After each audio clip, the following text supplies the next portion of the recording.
Muy buenos días, estimado profesor, compañeras y compañeros. En el día de hoy, junto a Camilo Herrera, Valeria Ramírez y yo quien les habla, Felipe Martínez, vamos a analizar el trabajo del antropólogo Mirar, Escuchar y Escribir. Texto el cual fue escrito por el brasileño Roberto Cardoso de Oliveira.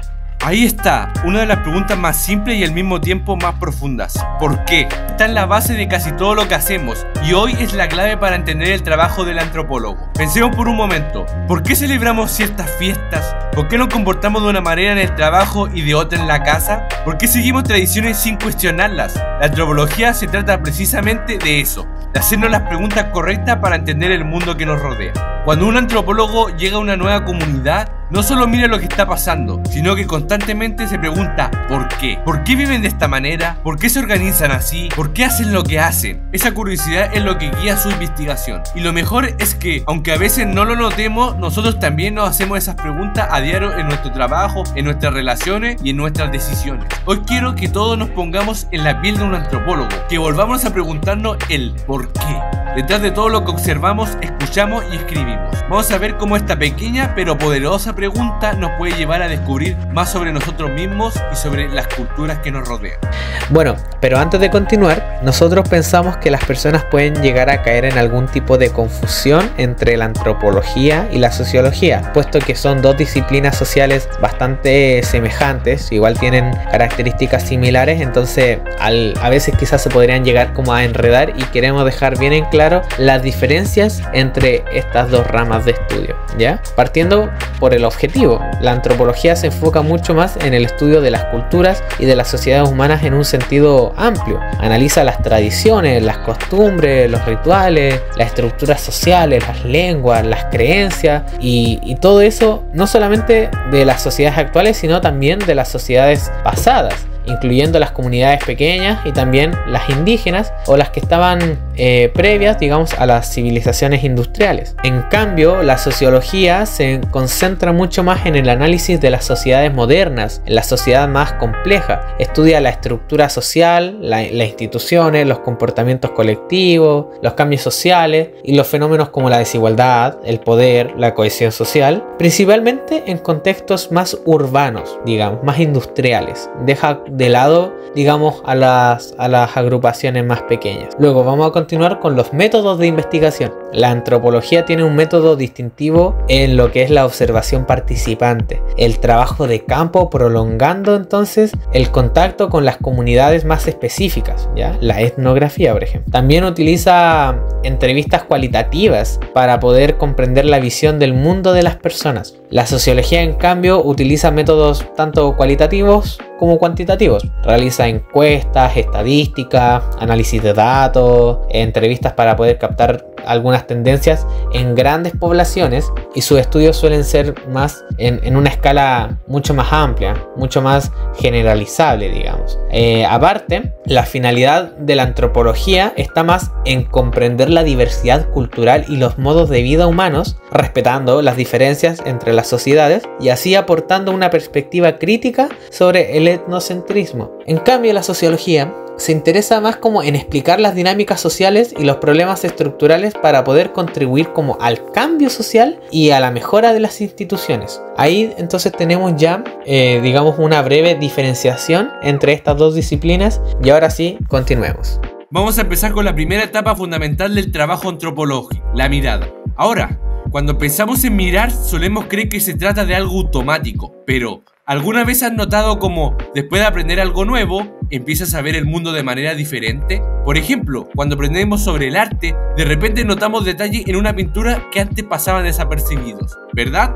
Exactamente. En antropología la mirada no es solo observar, sino que está condicionada por lo que hemos aprendido. Un antropólogo, antes de realizar trabajos de campo, estudia teorías, conceptos y marcos que le permiten interpretar lo que ve. Es como si tuviera unas gafas teóricas que le ayudan a ver más allá de lo obvio. Les pongo un ejemplo. Imaginen que un antropólogo visita por primera vez una comunidad indígena y entra en una maloca, una casa comunal donde viven varias familias. Alguien que no tiene formación antropológica probablemente vería solo una gran casa, pero un antropólogo con su mirada entrenada ve mucho más. Este antropólogo notaría detalles como cuánto fuego hay, cada uno representando una cocina para una familia diferente. Ve cuántas hamacas hay, lo que indica cuántas personas viven en esa casa. Incluso notaría cómo la arquitectura de la casa refleja algo más profundo sobre las relaciones sociales dentro de esa comunidad, como el hecho de que en muchas sociedades indígenas los espacios compartidos promueven la cooperación y el trabajo en grupo. Entonces, esta mirada no es ingenua ni neutral, sino que está formada por lo que he aprendido en la teoría. Pero aquí hay algo interesante.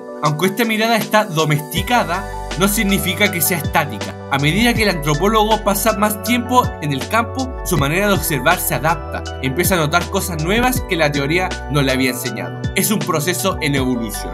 A medida que observamos más profundamente, nos damos cuenta de que los detalles cuentan historias. Para un antropólogo, entrar en una maloca no es solamente mirar, es leerlo con un contexto cultural. Y no se limita solo a las malocas o a las culturas exóticas. Piensen en cómo podríamos aplicarla a nuestra vida cotidiana. Por ejemplo, cuando vamos a un centro comercial, antes tal vez solo veíamos tiendas y productos. Pero, ¿qué pasa si nos ponemos las gafas de un antropólogo? Empezamos a ver cómo la distribución de las tiendas refleja jerarquías sociales, como las marcas más caras están en lugares más visibles, o como la publicidad juega con nuestros deseos. Incluso el simple acto de caminar por el centro comercial puede contarnos mucho sobre nuestra sociedad y cómo interactuamos con el consumo. Si aplicamos una mirada más profunda, podemos ver más de lo que parece a simple vista. Entonces, para concluir esta parte, la mirada antropológica es mucho más que ver.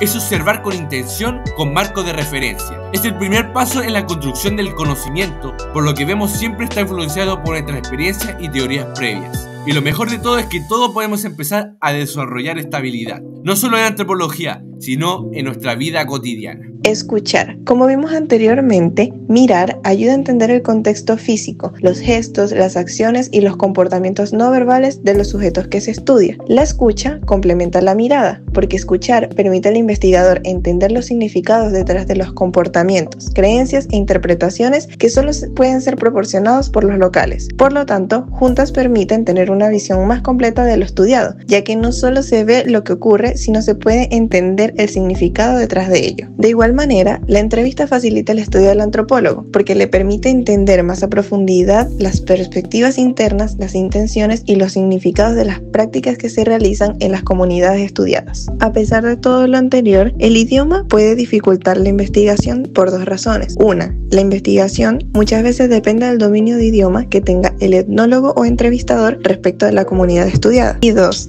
las barreras culturales también pueden influir, como por ejemplo puede ser la diferencia en el entendimiento de ciertos conceptos por parte del entrevistador y del o los entrevistados.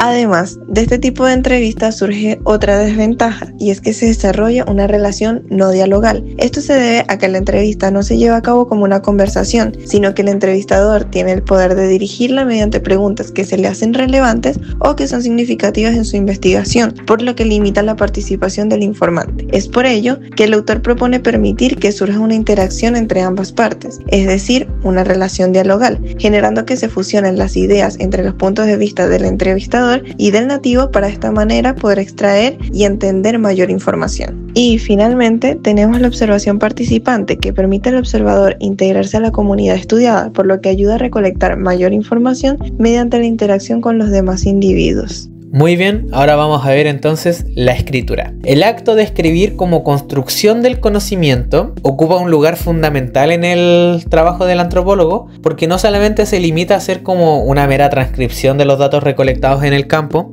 sino que constituye más un proceso cognitivo que es súper importante para la construcción del conocimiento. En la obra analizada, el trabajo del antropólogo Mirar, Escuchar y Escribir de Roberto Cardoso de Oliveira, vemos cómo el autor reflexiona sobre el acto de escribir como una práctica que es compleja y es fundamental para la antropología, e incluso la equipara al pensar. Entonces, en este enfoque, escribir no es solamente la etapa final de la investigación, sino que es mucho más allá.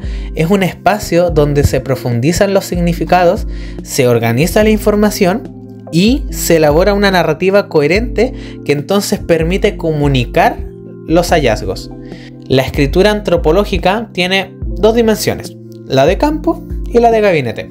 En el trabajo de campo, el antropólogo registra impresiones inmediatas a través de las notas y de los diarios, pero es en la oficina es en el espacio académico, digamos, en donde esas anotaciones se convierten en un texto más elaborado. El autor retoma la idea de Clifford Geertz sobre la diferencia de estar allí y estar aquí, para resaltar cómo la transformación de las experiencias del terreno en discurso se convierten en algo clave. Mientras que la mirada y la escucha son más actos de percepción empírica, la escritura actúa como el proceso de interpretación que le da sentido al observado. Por lo tanto, es algo bastante fundamental el cómo uno puede analizar que la escritura no es solamente una tarea mecánica, sino que es un espacio de diálogo entre la experiencia vivida y las categorías teóricas que tiene la misma disciplina. A medida que el antropólogo escribe, también va reinterpretando y reorganizando la información que obtuvo al observar. Entonces, ahí se genera un conocimiento más profundo que el que se obtiene de la mera observación. En este sentido, el acto de escribir es tanto una forma de pensar como de analizar, ya que las soluciones a los problemas surgen en un proceso, digamos, mismo que está en la redacción. Según el autor, entonces, pensar y escribir son actividades inseparables, dado que el conocimiento se elabora simultáneamente mientras se convierte en texto. Además, es un ejercicio cognitivo, pero aparte, la escritura etnográfica también es un acto ético y político. En su reflexión, Cardoso critica la tendencia de algunos investigadores a ocultarse detrás de un tono impersonal, abogando como por una escritura más transparente, en la que el autor como que no tema utilizar la primera persona. Este enfoque permite reconocer la subjetividad del investigador y así evita caer en la falsa objetividad. La voz del antropólogo debe dialogar con las voces de los sujetos estudiados, creando una narrativa polifónica que refleje la complejidad del encuentro intercultural. Finalmente, podemos decir que el autor va advirtiendo que la escritura no solamente comunica el conocimiento, sino que también lo somete al control y a la evaluación de la comunidad científica. El texto etnográfico debe ser riguroso y verificable. Tal como el profesor mencionaba en algunas clases, las ciencias naturales, por ejemplo, son más objetivas, digamos, son como más fáciles de demostrar, y digamos a la comunidad científica se le van exponiendo distintos ejemplares, distintos teoremas, pero en las ciencias naturales las cosas se demuestran de una manera más empírica y que son más verificables. Quizás no hay como un control tan profundo por parte de los científicos en tratar de redactar que lo que están diciendo es verdad, puesto que ya a partir de la experimentación pueden observar que es así. En cambio, las ciencias sociales sí requieren de mucha rigurosidad al momento de escribir, requieren de que lo que diga el texto sea verificable y que el análisis no esté tan tergiversado o influenciado por las opiniones propias del autor.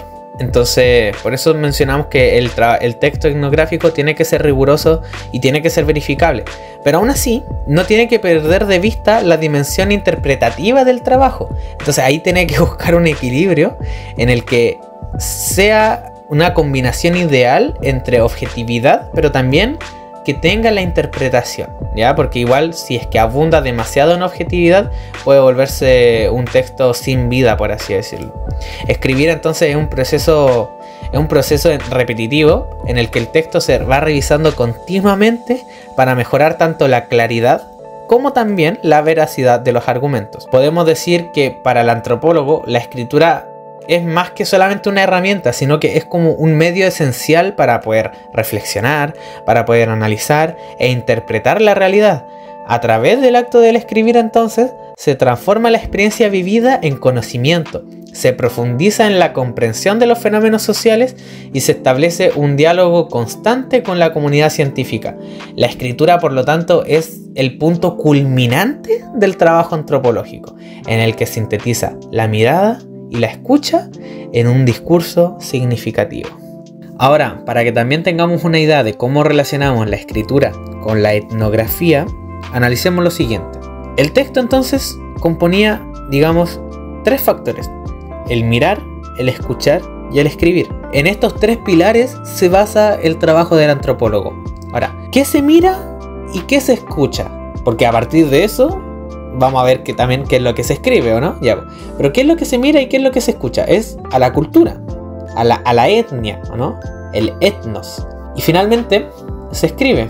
Todo lo que se relaciona con escribir, por ejemplo la caligrafía, la ortografía, es finalmente lo gráfico, la grafía, digamos. Ahí tiene como su origen, por así decirlo, etimológico, la grafía. Entonces tenemos lo etno y la grafía, que conforma entonces la palabra etnografía, que sería entonces esta relación que hay entre el mirar y el escuchar a la cultura.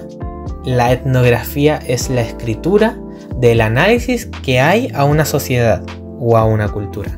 Ahora, ¿qué podemos entender de todo esto? Cada una de estas acciones, que a primera vista parecen tan simples y cotidianas, se transforman en herramientas poderosas en manos de un antropólogo. La mirada no es solamente observar, sino interpretar el mundo a través de la teoría. Entender lo que vemos ya está influenciado por nuestro conocimiento. La escucha, por su parte, nos enseña que no basta con oír. Se trata de comprender las voces, los significados ocultos detrás de lo que se dice y de lo que no se dice. Y finalmente, la escritura. No solamente registrar lo observado, sino un acto de reflexión continua, un proceso donde el pensamiento y el conocimiento toman forma. En resumen, este proceso no solamente se aplica a la antropología, sino que también puede ser relevante para nuestras vidas cotidianas. Mirar, escuchar y escribir de manera crítica y reflexiva nos permite entender mejor el mundo que nos rodea. Tal como Cardoso de Oliveira nos mostró, al cuestionar lo que nos damos por sentado, podemos generar un conocimiento más profundo y enriquecedor. Y eso precisamente es lo que hace la antropología. Transforma lo común en objetos de reflexión, revelando significados y patrones ocultos. Así que si algo podemos llevarnos en este recorrido, es que detrás de cada acción cotidiana hay un acto de interpretación, y que siempre vale la pena preguntarnos, observar y reflexionar un poco más de lo evidente. A continuación veremos un video. En el transcurso de este video, ustedes tratan de responder a sí mismos las siguientes preguntas. ¿Por qué la gente está haciendo eso? ¿Qué sentido tiene realizar aquella actividad con todo el desperdicio que genera? Si ustedes fueran un antropólogo en terreno, ¿qué escribirían sobre dicha actividad? De la marea humana se ha pasado a la batalla sin piedad. En una hora, 5 camiones han repartido por las calles de Buñol la munición, 100.000 kilos de tomate. Esperábamos menos, porque nos decían que no recibimos ni un tomate y no hemos parado de recibirlo. La verdad, ha sido muy divertido. Esto dentro es un mareo, porque la gente te choca, te tiran tomate a los ojos, pero está guapo, guapo. Dentro agobia, pero merece la pena. Una experiencia. Este año han participado en la tomatina más de 40.000 personas. Muy rápido todo este año, sí, demasiada gente. Poco tomate, mucha gente. Soy de Alemania. ¿Qué te parece? ¿Aquí? Me encanta. ¡Chao! El presupuesto de esta fiesta alcanza los 70.000 euros. Yo vengo de Canarias, pero tengo mi familia aquí. Venimos todos los años. Una experiencia que hay que venir para que no te lo cuenten. Cámaras de cine y 50 medios de todo el mundo han sido testigos.